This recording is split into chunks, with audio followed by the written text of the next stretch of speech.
really. I'm glad you brought up the motorcycle thing, because I hate that. I want you to know that. You do. Has he gotten you on a motorcycle? Hell no. You know. No. I'm sorry, the seat's not big enough. Yeah. From friends to having a decade-long feud, friendships don't always last or turn out the way we'd expect. The same thing happens even to basketball superstars. Charles Barkley and Michael Jordan haven't spoken to each other in about a whole decade. All this despite the two actually being good friends in the past. Rhythm, and I had about 40-some points, and Charles was yelling. I can hear him yelling in the huddle, talking about, who's gonna guard this guy? Somebody's gotta guard this guy. That's all right, I guard this guy.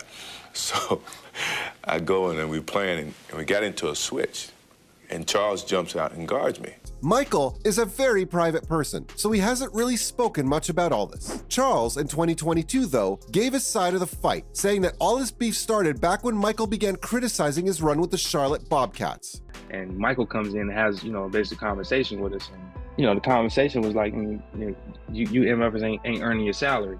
You know what I mean? Like, you got to be able to go out there and perform every night, night in, night out. I don't want to hear no excuses, like that type of deal. Matt Barnes and Steven Jackson, two former NBA players, run episodes on All the Smoke. Barkley made an appearance on one of these episodes and talked about the fated final conversation with Michael Jordan. On the show, Charles went on about how Jordan went ballistic in that last talk nearly a decade ago.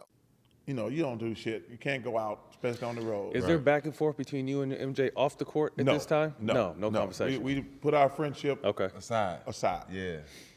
He described how he got a phone call from MJ, and all he heard was, MFFU, you're supposed to be my boy. To which Barkley replied that he was only just doing his job. The legendary NBA power forward spoke about how that was the last thing he talked to MJ about. Charles went on to add that he thought it was his duty to criticize Michael when he was making mistakes. He said he'd do the same with any other player or coach, regardless how their friendship is like. Barkley further added that he and the former Chicago Bulls legend have been in the same room on a number of occasions ever since they fell out, but the two haven't spoken ever since that last phone call. When discussing if the friendship can ever be repaired, the 59-year-old said that that's going to be on Michael now. It's sad to see once really close friends now at a point where they haven't spoken in 10 years. Charles called MJ his best friend at the time and said that he loves and misses Jordan, but at the same time he still has a job to do. He added that he thinks he's fair when dealing with everyone. The power forward talked about how his criticisms of Michael were about his ownership of the Bobcats and how he was running them. He explained that the comments that upset Michael was about his chances of success with the way he was doing things. Charles told MJ that his chances are low, largely because of the people that he chooses to keep around him. Barkley says that he thinks MJ ends up hiring too many of his friends to work with him. I can get why that can't be good, so I see Barkley's side. He added that Jordan wants to keep yes men, people who never tell him no. He argued further by talking about the hardest parts of being a person as famous as the Chicago Bulls icon Michael Jordan. It's that he's the one that's paying all the bills. The people he's hired are on his private jet, and he's the one buying all the drinks and dinner and all too. Yet, they won't say anything even when they know that Michael could be doing something wrong. They're just going to agree and say yes, like the yes men they are. Charles talked about how most people aren't going to be honest with you. He added that he tries to surround himself with people that will let him know if he's screwing up or making a mistake, which is a good way to keep yourself in check. But I do see how it can get a little annoying after a while when someone keeps telling you that you're doing something wrong. At the NBA 75 ceremony back on the 20th of February, Michael walked past and ignored Charles. A six-time NBA champion and five-time league MVP, Michael Jordan. Former Bulls forward and one of Jordan's friends, Charles Oakley, defended Michael in a talk later. He spoke about how Barkley will never be a part of Jordan's inner circle ever again. He can do all the jumping jacks and push-ups that he wants to, but he isn't going to be a part of the family ever again. As for Michael, though, he ended up becoming part owner of the Hornets, formerly known as Charlotte's team. Ever since MJ became a part of the team and joined the Hornets, you'd expect him to soar high through the air, considering a legend that's part of their team now. Though that wasn't the case. The Hornets actually ended up putting up a pretty average record, with very few postseason victories. Back in December of 2022, Charles said that he'd be open to the idea of moving past the feud with his ex-best friend. In a talk with Bleacher Report, he told Rooks what he would say to Michael. Barkley said that he'd apologize to Jordan if anything he said offended him. Better people. I didn't think he had a good enough supporting cast around him in the front office, and he took offense, and he called me, and it wasn't a pleasant conversation, and we haven't spoken since then.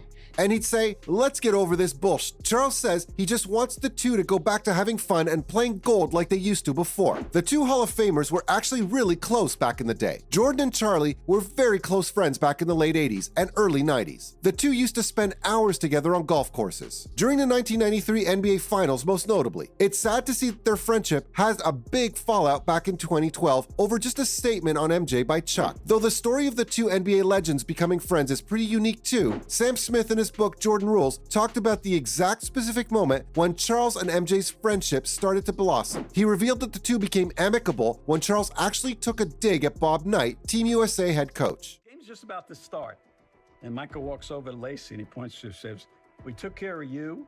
Then he looks at Kent and he says, "We took care of you." And he looks at me and we take care of you today. Jordan actually detested Coach Knight during the 1984 Olympics. Smith in his book quoted the six-time NBA champion. He said that he doesn't know if he would have done it if he knew Knight was going to be like that. During a team picture season, when Barkley eventually made fun of Coach Knight, that's when Jordan drew closer to him. Charles even made everyone except for Bob Knight burst straight into laughter when he labeled Knight's shoes as granddaddy's shoes. Knight, however, wasn't impressed with Barkley and cussed right back at him. No. The best guy that ever played the game is Michael Jordan. Don't even think about anybody else. Not even close? Not even close. According to author Smith, Michael said that Knight said something about Barkley being a jackass and started to cuss at him. Michael was really impressed with Barkley's valor. He added that he's never seen or heard anyone ever talk to Coach Knight the way he did, and that's exactly when the two became friends, only to eventually fall out pretty hard later on, as we all know now. Michael Jordan can be a pretty petty guy. Many would argue that all 6 of his championships came not only because of his desire to win, but also largely because Jordan just wanted to prove someone wrong. And frankly, while I wouldn't go as far as to say that proving someone wrong was his only motivation, it definitely was a huge part of it. With Jordan being the owner of the Charlotte Hornets, the team has actually managed to draft pretty well under his supervision. Though I still wouldn't really say that he's proven Barkley wrong just yet, especially considering how the team is still struggling and can barely make the playoffs. Still, it seems like Jordan is never going to be in the mood to accept that fact, or in any mood to reconcile with his former best friend Barkley, as solidified by Charles Oakley earlier. In the Last Dance docuseries, Michael's advocate Stephen Smith talked about how Barkley should have called MJ. He thinks that's what it really comes down to. Whatever he says now, you know it wasn't his true actions then. You know, it's time enough to think about it. Or the reaction of the public that's kind of changed his perspective of it. You can show me anything you want. There's no way you can convince me he wasn't an asshole. While on the other hand, Barkley expects Jordan to be the one to reach out. Doesn't look like this is going anywhere. But, a couple years ago, I want to say 3 years ago, when they were vying for the worst record in NBA history, Michael had not done a good job. So sadly, this has been Charles Barkley's recount of his ballistic final conversation with Michael Jordan.